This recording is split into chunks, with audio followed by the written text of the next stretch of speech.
नमस्कार, next 9 live देख रहे हैं आप और मैं हूं आपके साथ प्रज्ञा सिंह। बहुत बहुत स्वागत है आपका हमारे आज के इस खास प्रोग्राम में। आज के इस प्रोग्राम में एक बार फिर से बात करेंगे श्रद्धा वालकर के केस की। श्रद्धा वालकर के केस से जुड़ा हर अपडेट हम आप तक पहुंचा रहे हैं, क्योंकि लगातार श्रद्धा के लिए इंसाफ की जो मांग है वो बढ़ती जा रही है। इस केस का मुख्य आरोपी आफ्ताब अमीन पूनावाला, जो इस वक्त तिहाड़ जेल में चैन की नींद ले रहा है, जिसने हर किसी की नींद उड़ा दी है। यहां तक कि लगातार श्रद्धा वालकर के केस से जुड़ा हर अपडेट जब हम आप तक पहुंचाते तो हमारे भी रोंगटे खड़े हो जाते। और ऐसी खौफनाक वारदात को अंजाम देने वाला आफ्ताब जेल में चैन की नींद सो रहा है। उसके अगर बात करें यहाँ पर जेल में सोते हुए कई वीडियो सामने आए हैं, लेकिन अब आफ्ताब का एक ऐसा घिनौना रूप सामने आया है जिसके बाद हर कोई यहाँ पर हैरान है। आपको वो वीडियो भी दिखाएंगे, लेकिन आपको यहाँ पर बता दें कि अब श्रद्धा वालकर के केस से जुड़ा कई ऐसा राज है जो खुलते हुए नजर आ रहे हैं। जहां एक और दिल्ली पुलिस इस केस में लगातार आफ्ताब के परिवार की तलाश कर रही है, क्योंकि इस केस में परिवार भी शामिल है। ये चीज अब साफ नजर आ रही है, क्योंकि जिस तरह से आफ्ताब यहाँ पर परिवार से बचता हुआ नजर आ रहा है, परिवार से नहीं मिल रहा है, जिसे देखकर ये साफ तौर पर लग रहा है। वहीं श्रद्धा वालकर के पिता विकास वालकर वो इस बात की पूरी कोशिश कर रहे हैं कि उनकी बेटी को इंसाफ मिले। जो भी इस केस में शामिल है, जिसकी भी वजह से उनकी बेटी आज उनके साथ नहीं है, उनके पास नहीं है, इस केस से जुड़े हर अपराधी को बराबर सजा मिले। ये मांग एक पिता अपनी उस बेटी के लिए कर रहा है जो 35 टुकड़ों में बंटकर बिखर गई है। इस तरीके की बात यहाँ पर साफ तौर पर देखने को मिल रही है। लेकिन अगर यहाँ पे मैं बात करूं जिस तरह से श्रद्धा वालकर की, तो देखिए श्रद्धा वालकर के जो शव के टुकड़े दिल्ली के मेहरौली के जंगली इलाके से मिले थे, जंगल इलाके से मिले थे, उनके 23 टुकड़ों में से 18 टुकड़ों का डीएनए श्रद्धा के पिता विकास वालकर से मैच हो गया, लेकिन 5 टुकड़े यानी कि उन 5 हड्डियों का राज अभी भी खुल नहीं पाया। उम्मीद जताई जा रही थी कि शायद कल जब आफ्ताब को कोर्ट में लाया जाएगा तब आफ्ताब से उन 5 हड्डियों का राज उगलवाया जाएगा, लेकिन ऐसा हो नहीं सका, क्योंकि आफ्ताब की जो जमानत याचिका है उसे पोस्टपोन्ड कर दिया गया। अब उसकी जमानत याचिका पर 22 दिसंबर को सुनवाई होगी। लेकिन आपको बता दें कि कोर्ट में आफ्ताब के वकील का ऐसा बयान सामने आया है जिस पर विश्वास करना आसान नहीं है। हालांकि एक वकील के नाते, एक वकील के तौर पर वो अपना काम कर रही है, इसमें किसी को कोई संदेह नहीं है, लेकिन इंसानियत आपके अंदर नहीं है। आप इस तरीके से आखिरकार कैसे कह सकते हैं कि वो आफ्ताब जिसने अपनी लिव इन पार्टनर की पहले जान ली और फिर उसके 35 टुकड़े कर दिए, उस आफ्ताब के लिए उनके वकील एक ऐसा बयान देते हुए नजर आ रहे हैं जिसे सुनने के बाद आप भी हैरान हो जाएंगे। पहले आपको वो बयान सुनवा देते हैं कि आखिरकार यहाँ पर क्या कुछ कहते हुए नजर आ रहे हैं आफ्ताब के वकील MS खान। पार्टी प्रोसिक्यूशन के साइड से भी आए थे, लेकिन उसमें आफ्ताब की तरफ से ये एक मैसेज आया जज साहब को, क्योंकि बेल एप्लीकेशन फाइल करके उसके बाद वकील साहब जो है उनसे मैं मिलना चाहता हूँ बहस से पहले। तो वो अपनी बात कुछ कहना चाहता है, जिससे मुझे बुलाया गया है कि मैं जेल जाऊँ, उससे मिलूँ। मंडे को मैं जेल जाऊंगा, उससे मिलके उसके बाद 22 तारीख को बहस करूंगा। तो सर, आज के लिए जब ये मैटर डिसाइड हुआ था तो आपने क्या वकालतनामे पे आफ्ताब की सिग्नेचर वगैरह लिए थे, या उससे पहले उसकी नॉलेज में था कि आज उसकी तरफ से आप पेश होने? वकालतनामा का तो कोई इशू नहीं, मैं उसका वकील हूँ भाई। हाँ, वकालतनामा साइन है, उस पर अंगूठे लगे हुए हैं, उसके साइन है, जेल अथॉरिटी डिप्टी सुपरिटेंडेंट के साइन है। ये कंफ्यूजन इसलिए हुई, ये सवाल मैंने इसलिए करा क्योंकि आप तो खुद कोर्ट में मौजूद थे। अदालत में जो है मजिस्ट्रेट साहब की तरफ से ये कहा गया कि जेल अथॉरिटी से उनको एक ईमेल आया है जिसमें ये कहा गया है कि उसकी तरफ से कोई वकील नहीं किया। ये बात आप कहाँ से, ये बात तोड़ के आप, ऐसी बात नहीं है। ये बात आई कि बहस से पहले वकील साहब से मैं मिलना चाहता हूँ, इस वजह से मिलने के बाद बहस को रखा जाए। तो इसीलिए जज साहब ने मंडे के टाइम ये करा है कि मंडे को ये मिलने के लिए जाएंगे और 22 को आर्गूमेंट्स होंगे। जिस तरीके से पूरा घटनाक्रम हुआ है, पूरे देश में इस मामले की काफ़ी चर्चा रही है। कहीं ना कहीं लोगों की जो है सहानुभूति भी है इस पूरे मैटर में, श्रद्धा के परिवार को लेकर। तो आप किस आधार पर जो है बेल के क्या ग्राउंड रहेंगे आप? जो बेल का ग्राउंड तो जो जी सर, इसमें पुलिस ने दावा किया है कि जो डीएनए सैंपल्स वगैरह भेजे गए थे वो सब भी मिलान हो गया है, तो कहीं ना कहीं ये सारी जो रिकवरी हुई है हड्डियों की भी वो आफताब की ही निशानदेही पे हुई है। तो इसमें क्या बचता है जो आप बेल का ग्राउंड?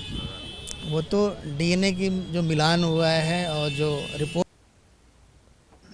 तो देखा आपने इस बयान में साफ तौर पर देखने को मिला कि किस तरह से आफताब के वकील कह रहे हैं कि चार्जशीट दाखिल होगी 22 दिसंबर तक, तो कई चीजें बदल जाएंगी। यहां पर उन्होंने ये भी कहा कि वो आफताब से जेल में मिलने जाएंगे जिसकी अनुमति उन्हें मिल चुकी है, और जेल में जाकर वो आफताब से पूछेंगे कि आखिरकार 22 तारीख को जब बहस कोर्ट में होगी तो किस तरह से वो उनका पक्ष रखें।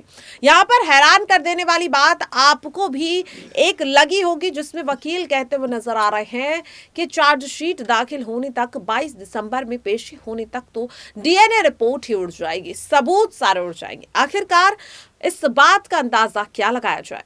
क्या आफताब बच निकलेगा? क्या आफताब के वकील उसे बेल दिला देंगे? इस तरह का सवाल हर किसी के मन में उठ रहा है। जहां एक पिता अपनी बेटी के लिए लगातार इंसाफ की मांग कर रहा है, ऐसे में आखिरकार आफताब के वकील इस बात का दावा करते हुए नजर आ रही है कि आफताब बच निकलेगा, उसे जमानत मिल जाएगी। लेकिन क्या आफताब को जमानत मिलनी चाहिए? ये चीज हर किसी के मन में उठ रही है। यहाँ पर अगर मैं बात करूं जिस तरह से श्रद्धा के पिता जो लगातार अपनी बेटी के लिए इंसाफ की मांग कर रही हैं, एक बार फिर से श्रद्धा के पिता विकास वालकर यहाँ पर अपनी बेटी के लिए इंसाफ की गुहार लगाते हुए नजर आए हैं। क्या कुछ कहा है श्रद्धा के पिता विकास वालकर ने, वो भी जरा सुन लीजिए।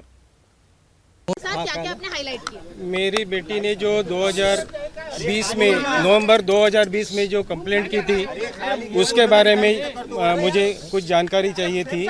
उसी बारे में मैंने उनसे कंप्लेंट की है कि वो हमें डैंग डिक्लेरेशन के लिए मुझे शायद आगे चल के केस के लिए काम आएगी, इसके लिए मैंने ये कंप्लेंट दी है। सर, कमिश्नर से आपको क्या बात, कमिश्नर क्या आश्वासन दिया गया है? नहीं, उन्होंने कहा है कि हम इसके ऊपर कार्रवाई करेंगे, आगे देखते हैं क्या होगा। 2 से 3 पुलिस स्टेशन में लापरवाही की बात है, तुलिंज में, मणिपुर में। आपने स्पेसिफिक किसकी बात कही है? तुलिंज में जो पहली शिकायत श्रद्धा ने दी थी उसको लेकर, या मणिपुर में जब आप मिसिंग की कंप्लेन करने गए थे उसको लेकर?